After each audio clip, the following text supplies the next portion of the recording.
Black Forest Labs just released Flux 3 Video, and it's their first non-image model. It generates video clips up to 20 seconds long with audio created alongside the frames, and it can take up to 4 seconds of an existing video and continue it, carrying the motion and the dialogue across the clips. Here's everything you need to know. Now, Flux 1 and Flux 2 were text-to-image models, and that is what Black Forest Labs has been known for since they started. Flux 3 is a different kind of model, and the reason it behaves differently comes down to how it was trained. It's also their first ever video model, so the question worth asking is not whether it is good for a first attempt, it is whether it holds up against the models that have been iterating for years. And quick spoiler, I think it does. Now, Flux 3 is trained on images, video, and audio together in a single model. That part is fairly standard now. So what matters is not that they did it, but how they did it. And there's an actual paper on arXiv with the code on GitHub if you want to check out the work in detail. Normally, you train these models by adding noise to something and asking the model to clean it up. But cleaning up noise does not require understanding of what you're looking at. So the model has very little reason to learn meaning. Most labs patch that by bolting on a second model that already understands images. Black Forest Labs instead add different amounts of noise to different parts of the same input, so the model has to work out the missing pieces from the parts that it can still see. That is what teaches it meaning, and there is no second model involved. What it improves, in their own comparisons, is faces, hands, motion, and text rendering, which is exactly the list of things that people complain about in AI video. You can check out the research if you're interested in this stuff, but what does this actually mean for you as a creator? Flux 3 Video generates clips up to 20 seconds long, up to full HD at 24 frames per second with a single prompt. And every output comes with native audio. That means dialogue, sound effects, and ambience generated alongside the individual frames rather than added afterwards. You can do text to video or start from an image and use an image as an end frame, allowing you to generate the video transition between two frames, giving you more control.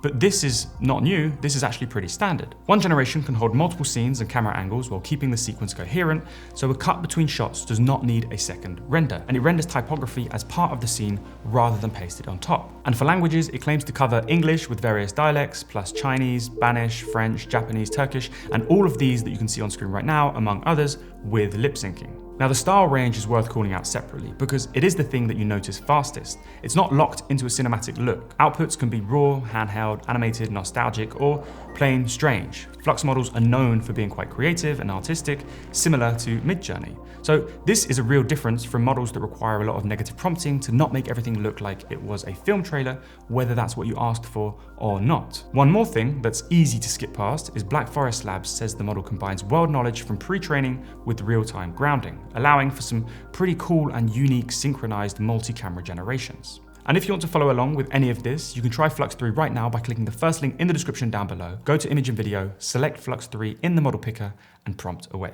Moving on, video continuation is really cool, and it's not the same as start and end frames. You can give Flux 3 the last 4 seconds of a clip you already have, tell it what should happen next, and it carries on from there. So it will use the entire context of those 4 seconds. Usually, the way to extend a clip is to grab the last frame of your video as a still and generate from that, which throws everything away except that one start frame. So it has no context. The camera stops moving, the voice cuts out mid-word, and you can notice immediately where the video was extended. But Flux 3 gets 4 seconds of real motion and sound instead as context. So the camera keeps moving the way it was already moving, and the person keeps talking with the same voice and flow. Do that a few times in a row, and the 20-second limit doesn't actually matter. That being said, it is rare to generate more than 20 seconds in one go. 2 caveats though is that 4 seconds is not a lot of context, and I haven't actually tested how far it holds up before the thing starts drifting and hallucinating, so promising here rather than proven, but we'll do some more tests soon.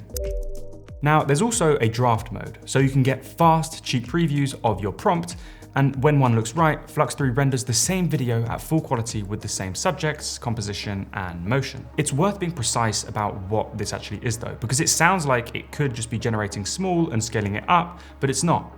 Draft is actually a separate setting from the resolution you pick, and Black Forest Labs describe the final pass as a full render rather than an upscale. What they've not said though is what makes the draft itself cheaper. My guess is that it's probably similar to how you would generate with Nano Banana 2 Lite and then move to Nano Banana 2 or another model when you're happy with the prompt. So it's a cost and iteration feature rather than a new capability, but it's probably one of those ones that you'll use every single day. Now honestly, if we put this model up against some of the top AI video models out there, it's a super solid competitor, and I'm loving how unique it can make things feel, and it's also great at interpreting vague prompts, but there are a few limitations worth knowing. Black Forest Labs label this as a preview model in their own documentation. A full HD output is described as coming through upscaling rather than being generated natively at that resolution. 20 seconds also sounds long against the 10-second standard, but CDance 2.5 already goes to 30, so it seems like longer is becoming the standard. Video continuation is capped at 4 seconds of input context, and video editing is not in there yet, and neither is using images and videos as references,